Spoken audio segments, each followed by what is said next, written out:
quiero que todos los españoles sepan lo que está pasando en Cataluña. Ha llegado el momento de explicar la verdad al conjunto de los españoles de lo que está haciendo el gobierno de la Generalitat, este gobierno separatista que utiliza los instrumentos públicos, el dinero público, para mentir,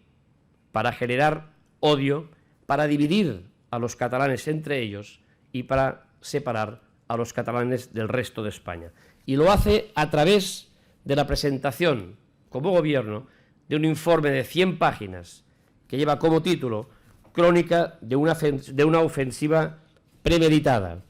La crónica de una ofensiva premeditada es la demostración de la incapacidad de un gobierno que ante la incompetencia para poder gobernar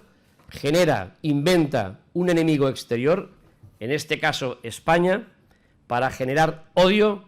y para esconder la incompetencia para llevar a cabo los objetivos que realmente necesitan los catalanes. Pero los catalanes tienen que saber, todo el resto de los españoles, que los catalanes estamos hartos de este gobierno. Los catalanes no queremos otra vez un gobierno con personas que únicamente quieren separar, dividir y romper. Cataluña merece un gobierno para la concordia, un gobierno que trabaje para la defensa de los intereses del conjunto de los catalanes. Y lo que hay que decir, lo que desde el Partido Popular le digo al gobierno de la Generalitat, es que con este informe no se puede hacer nada más que decir basta, basta, basta al odio,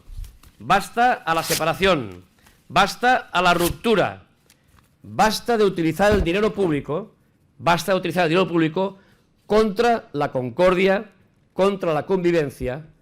y contra la estabilidad y la recuperación que queremos la mayoría del conjunto de los catalanes, que queremos seguir siendo catalanes sin dejar para ello nunca de ser españoles.